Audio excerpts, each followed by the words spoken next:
अभी तो दुल्हन बनी स्वरा भास्कर के हाथों की मेहंदी का रंग भी फीका नहीं पड़ा होगा और इस्लाम ने उनके निकाह को ही कबूल करने से मना कर दिया और तो और बल्कि उनके शादी के रिश्ते को भी नाजायज का टैग दे दिया।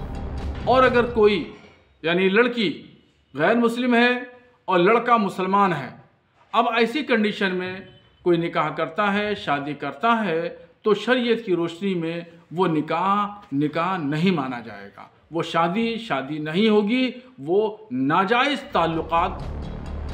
तो सुना आपने, इस्लाम धर्म ने स्वरा और फहद के निकाह को मानने से ही मना कर दिया। उत्तर प्रदेश के प्रसिद्ध दरगाह आला हजरत के प्रचारक मौलाना शहाबुद्दीन रिजवी ने फहद अहमद और स्वरा भास्कर का निकाह कबूल करने से साफ तौर पर इनकार कर दिया है। उन्होंने अपनी प्रतिक्रिया व्यक्त करते हुए एक बयान जारी किया है। वो कहते हैं, दोनों ने जो शादी की है उससे जाहिर होता है कि स्वरा ने इस्लाम कबूल नहीं किया और बगैर इस्लाम कबूल किए दोनों ने निकाह किया है, तो शरीयत की रोशनी में ये निकाह जायज नहीं है।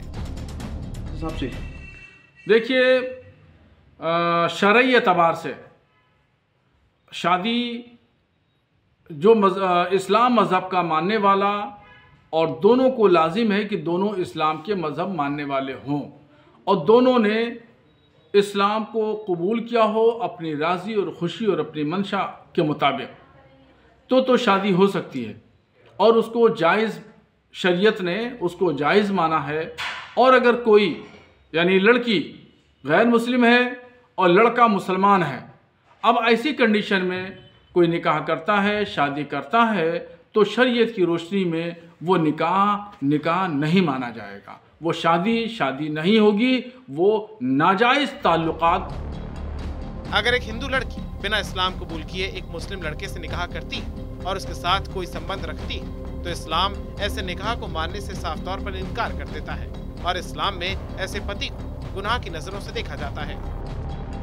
अगर लड़की इस्लाम मज़हब कबूल नहीं करती है और मुस्लिम लड़के से शादी करती है, उसी के साथ साथ में रहती है, तो ये पति के ऊपर बहुत बड़ा गुनाह होगा, यानी इस्लाम की नज़र में वो गुनाह अजीम होगा। उससे उसको बचना चाहिए, उसको तौबा करना चाहिए और उसको ताल्लुकात अपने लड़की से ख़त्म करना चाहिए। इस्लाम में एक कानून है, शरीयत का कानून, जो साफ तौर पर कहता है कि अगर कोई हिंदू लड़की या लड़का इस्लाम मजहब कबूल किए बगैर किसी भी मुसलमान से निकाह करता है या फिर उससे कोई भी ताल्लुकात रखता है, तो ऐसे निकाह को इस्लाम की नजरों में गैर कानूनी माना जाता है। लेकिन अगर कोई हिंदू लड़की या लड़का इस्लाम मजहब को कबूल करता है, तो इस्लाम की नजरों में ऐसा निकाह जायज होता है। अब शरीयत का कानून ये है कि कोई भी लड़का हो या लड़की, जब तक वो इस्लाम मज़हब कबूल नहीं करेगी तब तक उससे निकाह जायज़ नहीं होगा। अगर वो इस्लाम मज़हब कबूल कर लेती है या कर लेता है, तो वो किसी भी मुसलमान से शादी कर सकती है और उसकी शादी को जायज़ करार दिया जाएगा। पैगम्बर इस्लाम सल्लल्लाहु ताला अलैहि वसल्लम की हदीस है, अन्निकाहु मिन सुन्नती फमन रग़िबा अन सुन्नती फलैसा मिन्नी। निकाह मेरी सुन्नत है।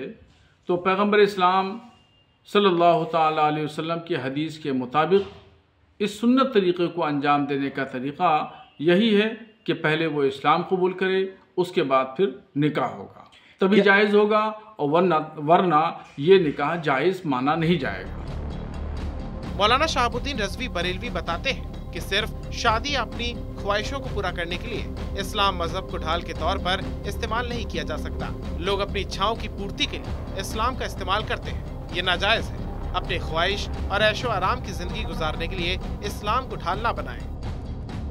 नहीं, सिर्फ शादी के लिए या अपनी ख्वाहिशात को पूरा करने के लिए इस्लाम को ढाल नहीं बनाया जा सकता। इस्लाम एक मज़हब है जो उसको कबूल करना है तो राज़ी खुशी और अपनी मंशा और अपनी मर्ज़ी के मुताबिक उसको कबूल किया जाना चाहिए। यही इस्लाम की मंशा है और यही पैगम्बर इस्लाम की मंशा है। सिर्फ शादी करने के लिए, अपनी ऐशो इशरत की ज़िंदगी गुजारने के लिए, अपनी ख्वाहिशात को पूरी करने के लिए इस्लाम को ढाल नहीं बनाया जा सकता। मौलाना शहाबुद्दीन के इस बयान के बाद स्वरा भास्कर के लिए मुश्किलें बढ़ गई हैं। अब देखना ही होगा कि मौलाना के इस बयान के बाद स्वरा क्या कदम उठाती है। क्या वो इस्लाम धर्म को अपनाएंगी या फिर इस्लाम की नजरों में उनके रिश्ते को अवैध ही माना जाएगा।